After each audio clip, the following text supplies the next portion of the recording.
안녕하세요. 반려동물에 대한 질병을 쉽고 간단하게 알려드리는 외과 담당 수의사 권기범입니다. 보호자님께서 준비한 밥이나 간식을 아이들이 잘 먹을 때 많은 보람을 느끼실 건데요. 오늘은 이런 밥이나 간식들을 오랫동안 먹을 수 있도록 관리하는 방법에 대해서 한번 알아보도록 하겠습니다. 사실 아이들이 오랫동안 맛있는 음식을 먹게 하는 방법은 여러 가지가 있는데요. 그 중에서 가장 중요한 거는 구강 관리를 하는 게 아닌가 싶습니다. 그래서 오늘은 구강 관리에 대해서 세부적으로 알아보려고 합니다.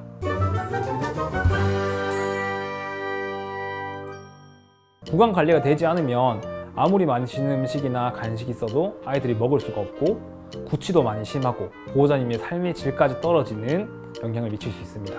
그래서 오늘은 치아 관리하는 방법과 강아지들과 고양이들에서 자주 있는 치아 질병에 대해서 간단히만 알아보도록 하겠습니다. 치아를 가장 관리하는 방법 중에 첫 번째, 양치를 꾸준히 해주시는 방법입니다. 양치는 하루에 한 번은 무조건 하시는 게 좋은데요. 사실은 이 하루에 한 번 한다는 게 쉽지 않은 일인 건 저도 잘 알고 있습니다. 그렇지만 이 양치하는 습관을 들이지 않으면 치아가 굉장히 빨리 나빠질 것이고 치주 질환도 자주 생길 것입니다. 그러면 이 양치는 언제부터 시작을 해야 될까요? 보통은 영구치가 난 다음부터 시작을 하는 경우도 많이 있지만 사실은 유치가 났을 때부터 아이들 양치를 해주시는 것이 훨씬 도움이 될 거예요. 왜냐면 영구치가 난 다음에 갑자기 시작을 하려고 하면 아이들이 거부감도 많이 생기고 보호자님은 물려고 하는 경우도 많이 있습니다.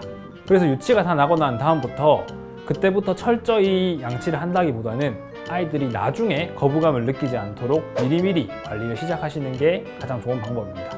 양치를 처음 시작할 때 무리해서 다 하려고 하지 마시고 처음에는 아이들이 양치에 거부감이 없게끔 칫솔이라던가 간식을 이용해가지고 친근감이 느껴지도록 먼저 관리를 해주세요. 그 다음에 앞니부터 순차적으로 옆에 이빨까지 다 양치할 수 있도록 점차 시간을 늘려가도록 해주시면 됩니다. 또한 횟수도 점차 늘려가시는 게 점점 좋겠죠. 나중에 영구치가 다 났을 때 영구치는 아이들이 평생 살아가는 동안에 가지고 가야 되기 때문에 매일 하루에 한 번씩은 꼭 양치를 할 수 있도록 진행을 해주세요. 그리고 객검으로 양치를 대신 하시는 분들이 간혹 계신데 사실 객검도 양치, 치석 제거 효과가 있을 수는 있지만 객검보다는 양치를 해주시는 게 가장 좋을 것이고 양치를 하면서 치약이라던가 다른 치과 보조제를 이용하시고 그럼에도 불구하고 정말 손을 아예 댈 수 없다고 할 때 객검 하시는 것을 추천드리겠습니다. 두 번째, 스케일링을 주기적으로 해주시는 것이 정말 좋습니다. 지난번 동영상에서 확인했듯이 스케일링을 하는 것이 반려동물의 구강 건강에 굉장히 중요한 것인데요. 스케일링을 주기적으로 함으로써 구강 내에 있는 세균과 치석을 제거하고 기타 치아 질환들에 대해서도 체크하는 것이 가장 중요합니다. 또한 스케일링을 언제부터 시작하느냐에 대한 의견이 많은데요. 1살 때부터 스케일링을 바로 하실 필요는 없어요. 왜냐면 유치가 다 갈려서 영구치가 나기 시작하고 그 치아를 시작하는 시점이 1살 정도이기 때문에 1살 때부터 스케일링 하실 필요는 없지만 그 이후, 그러니까 2살 정도 됐을 때부터는 주기적으로 치아를 확인하고 치석이 꼈다면은 스케일링을 하시는 게 중요합니다. 그리고 사람과 강아지의 가장 큰 차이점은 뭐냐면 전신 마취를 하느냐 안 하느냐가 가장 큰 차이일 거예요. 그래서 우리가 스케일링한 타이밍을 놓치고 아이가 점점 나이 들어가게 되면은 마취에 대한 부담감 때문에도 스케일링을 못하게 되고 그럼 구강 질환으로 또 이어질 겁니다. 따라서 아이가 한 2살 정도 넘어간 시점부터는 반드시 1년에 한 번 정도는 치아 상태를 체크를 하시고 스케일링을 반드시 하기를 권장드립니다. 셋째, 정기적인 치과 검진을 받으시는 겁니다.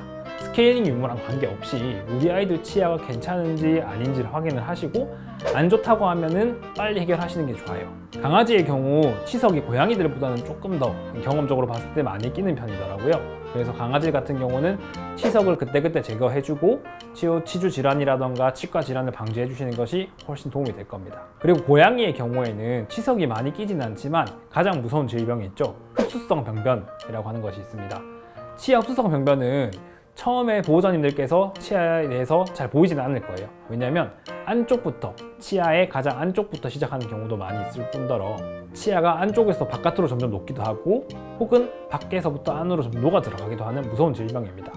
아직 이 흡수성 병변에 대해서는 정확한 기전이라던가 원리 같은 것들이 발견되지 않았기 때문에 주기적으로 자주 체크하시면서 치아가 문제가 있으면 최대한 빨리 뽑아주시고 치아 관리를 하는 게 고양이들의 치아 건강을 위해서 가장 도움이 되는 길입니다. 그리고 또한 좀 더 정확한 검진을 위해서 스케일링 시에는 반드시 구강 디지털 엑스레이를 통해서 치아 안에 뿌리가 괜찮은지 상태가 괜찮은지도 확인하시는 것을 권장드립니다. 말씀드렸던 이 세 가지 기본적인 사항들만 잘 지켜주셔도 아이들이 훨씬 오랫동안 맛있는 음식을 먹을 수 있을 거예요.